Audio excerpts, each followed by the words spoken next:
is up and welcome to today's video. For today's video, I have this awesome app that I found through Twitter, and I just wanted to make you guys aware of it in case you weren't already, and just kind of go over the features of it. It's super cool. It's a must-have if you're really into Animal Crossing right now. Alright, you search Animal Crossing Travel Guide, basically is what it's called, and it's got this little palm tree icon you saw in the thumbnail. So we're going to jump into the app, and I'm going to show you guys around.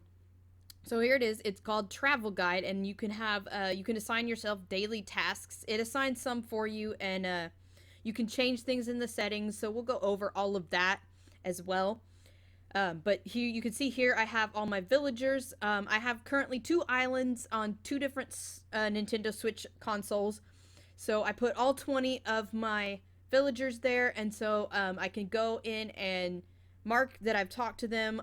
So like, let's just do one so I can show you. If I talk to Bianca, it checks off a mark, and then it resets every day. So these daily tasks can kind of help you stay on track. You can make sure that you do everything that you want to accomplish. It has the default ones at the bottom here, so it didn't have villagers until you add villagers that are on your island, and I'll show you how to do that. So down at the bottom it has the default ones, which is the find 4 fossils, hit 6 rocks, check your turnip prices, find your money tree, and find your DIY message bottle. You could probably add custom tasks, like if you wanted to find your furniture item, shake trees, anything like that.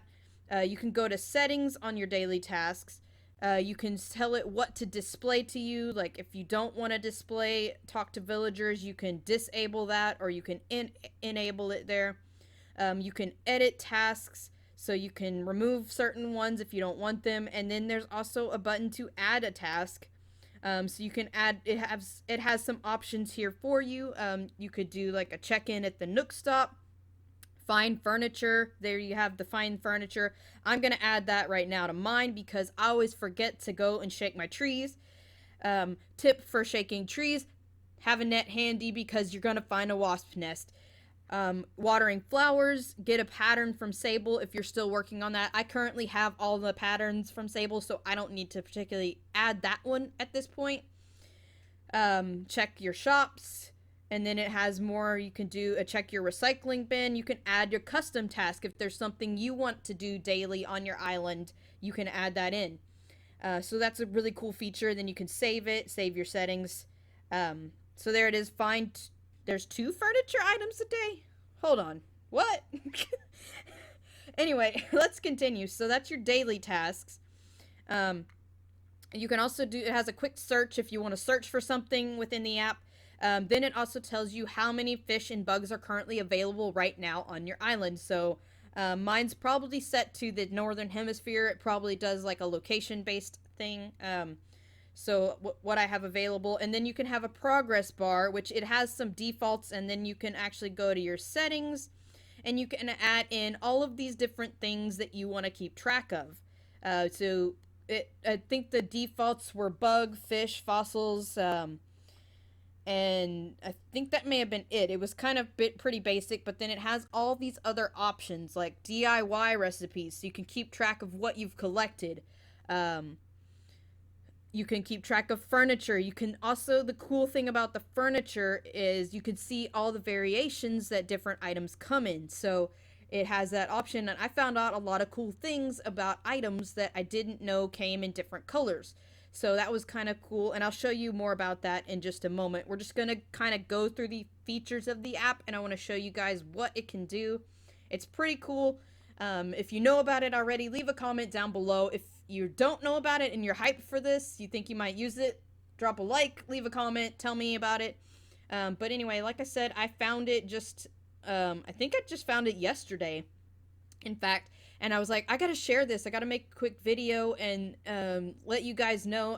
I know I have a lot of people right now are really into the Animal Crossing content that I'm putting out, and the streams and everything that we're doing, so I wanted to make you guys aware because this is a cool little extra feature you can put on your phone to keep track of things.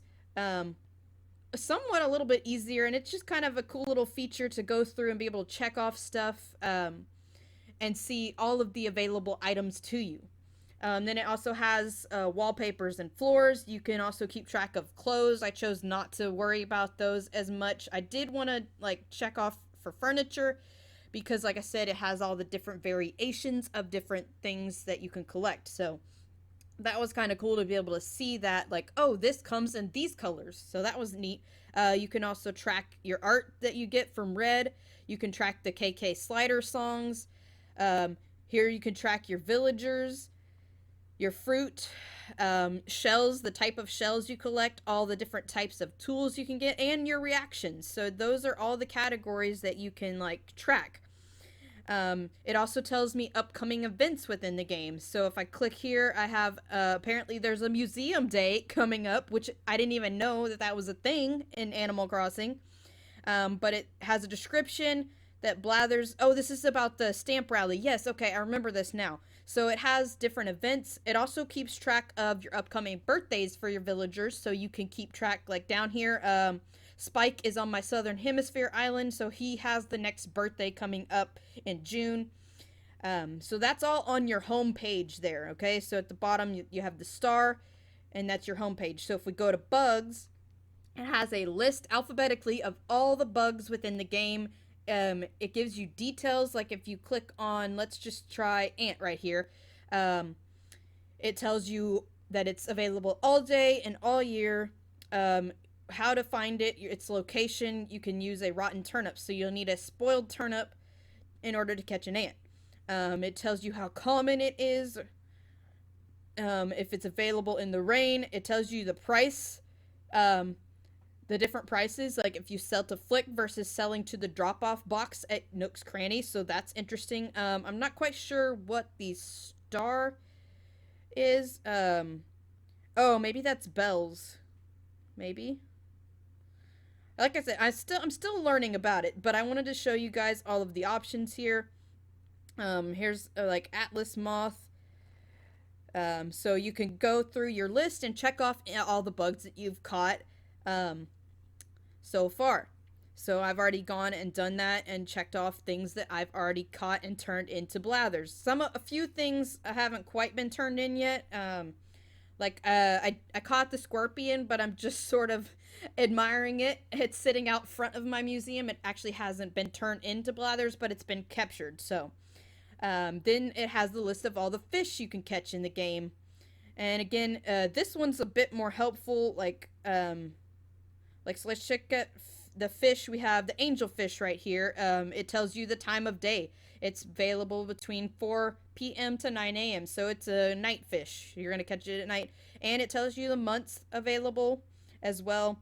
And for fish, it actually gives you a shadow size, which is an extra thing to help you find the fish. So if you're looking for something particular, like, let's see, I cannot catch a coelacanth. So I can look here and I can see that the shadow is a huge shadow and it's very rare. So catching it is going to be a little bit difficult. I'm trying, but so that's kind of a cool feature. It gives you like a description of everything. And then if you go to fossils, you can check off all the fossils that you've collected. I probably have more than I checked off. I'll have to go into my museum maybe and figure out, okay, what have I turned into blathers? Because I don't remember all the names of everything. So I was going through the list. I was like, I think I maybe gave him that, but I don't know. And like, I know I gave him Brachiosaurus pieces, but I don't know if I turned in all of it. And if you go, and it actually gives you the breakdown here of all the pieces that make up the fossil. So you'd need a skull, a chest, the pelvis, and the tail. Like I said, I think I've given him some of them. I don't remember if it's complete, so that's something I might have to go in-game to my museum and check off and see what I've collected. Then if you go to more, here's where you can keep track of everything else. So if you go to DIY recipes, it has all the recipes in the game. There's a lot of cool stuff in here. I'm looking forward to doing it. Like, some of it looks seasonal, so it hasn't turned up in the game yet. It starts off with like all the tools. Here's the wands, so you can go through and you can just keep track of all the DIYs that you have collected. Then you can do the same thing for furniture, collecting keeping track of what you've collected. If it has a variation, it'll say like here, like the anchor statue, 1 out of 6 variations. So you can actually go into that item and say, oh, I have this color, or this color, and you can see which ones are still available for you to collect. So that's a really cool feature as well. All right, let's try to wrap this video up pretty soon, but basically you do the same thing with all of these. Like, it's got all your flowers, it's got all the different hybrids, and it has it broken up really nice for flowers. Like, all the cosmos are here, then it's all the hyacinths, then the lilies, and it tells you the hybrids you can get, and it seems like they put the hybrids on top, so you can kind of easily see, like, okay, what hybrids do I want to try to collect? Then you have your mums and your pansies, and so they're all very organized, and even has a place to keep track of shrubs. So the shrubs you collect from Leaf, you can keep track of that. The only ones I'm missing are the hydrangeas. He has not come and sold any hydrangeas on my island yet, but I've been able to acquire all of the other ones. And then it has tulips and windflowers at the bottom. So there you go. I believe they're in alphabetical order, but they're all organized very neatly with the hybrids on top, so you can easily go through and check out what you're missing and what hybrids you might want to try and breed for on your island when you're doing your flower breeding. Up next is the art. So you can collect art, and it even tells you which paintings have a fake painting to look out for. So that's a really cool feature as well. It has a little red mark, says, hey, hold up, there's a fake here, so watch out when you're buying this one from Red. Make sure to look out for those differences. It does have, this is neat, I didn't look at this earlier, but it does tell you if you want to collect both versions, you can keep track of whether you collected the genuine or authentic one or the fake. It's hard to tell. I don't know if it shows the differences here. It doesn't look like it does. Oh, wait, it describes it. Okay, so this is helpful as well. So if you go to the description of a fake painting or fake statue, it will tell you what is different about it. So it says here for the academic painting, in the fake version, there's coffee stains in the top right corner. In the genuine version, the stains are not there. So it doesn't have a clear picture for you, but it does have a description, so you can help. It can help you there in collecting the real paintings to turn into your museum. Or if you want the fake one, you can know what to look for. So really cool feature there. I don't have much right now because Red's only been on the island like 3 times. So, and then you can keep track of your villagers, which it has on my island is how I sorted it. You can sort at the top. There's an option of how to sort them. You can sort by species, by first letter, by their personality. Or you can have no sorting and it just will do it alphabetically.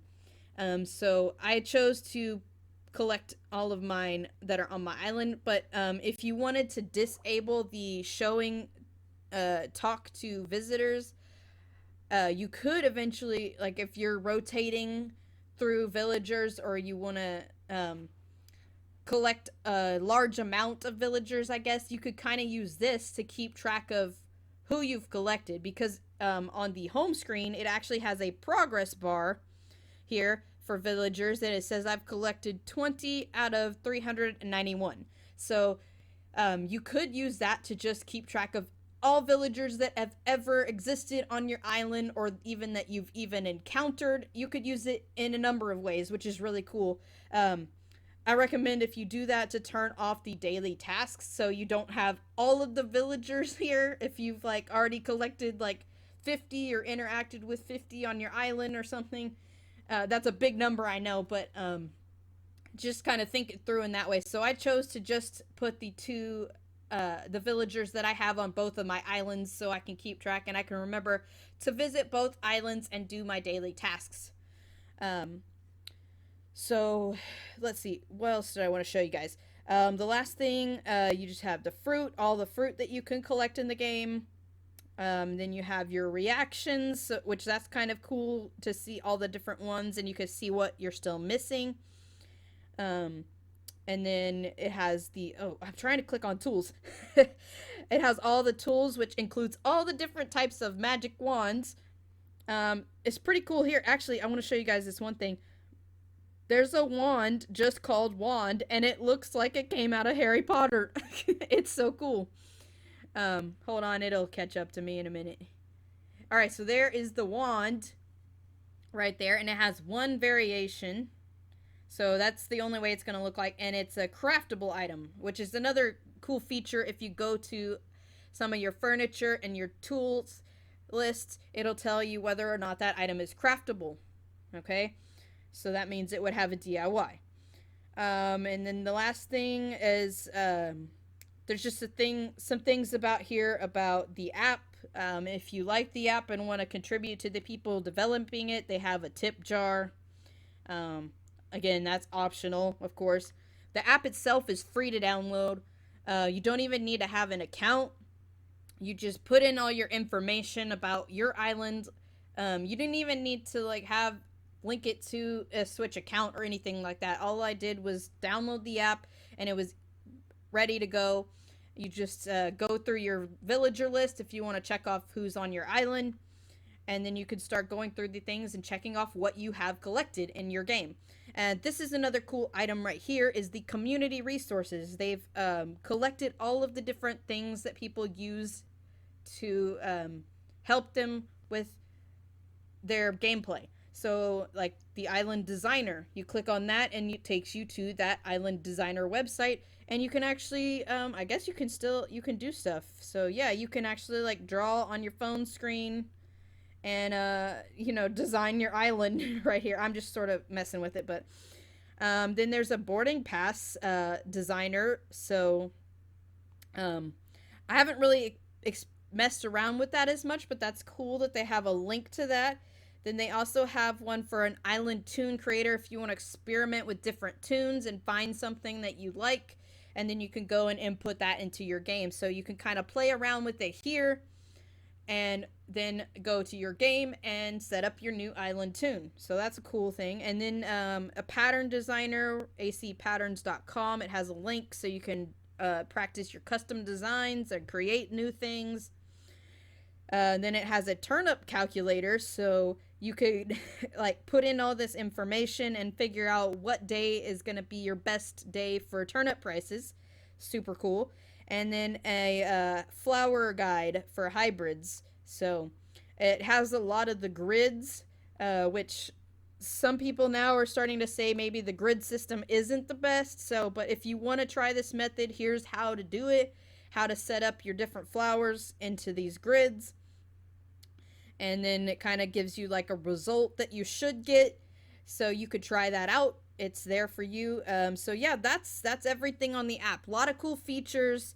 You can do your settings and change. Oh, you can actually change. Okay, so if you go into the main settings at the very top of the app, it actually allows you to change your hemisphere. So it's set to northern right now, but let's say I wanted to change it to southern and see what was available as far as like fish and bugs. I could change that there, and then it would tell me this is what's available to you right now. So that's a cool feature. And then apparently if you're gonna time travel, you can enable that. So interesting there. So yeah, there's a lot of cool stuff. And then if you just want to like reset your app and start over, like if you feel like you messed up or you can't focus it and you want to reorganize, I guess you can reset the whole thing back to the defaults. So there. So yeah, that's the app, and I hope you guys enjoyed this video. Sorry it was a little long. There was a lot to go over, and I guess I was just excited about it. It's just like so many cool things in this little app. So I hope you guys enjoyed it, and I'll see you on the next Animal Crossing live stream. Bye! Eyes in the sky, gazing far into the night. I raise my hand to the fire, but it's no use, 'cause you can't stop it from shining through. It's true, baby, let the light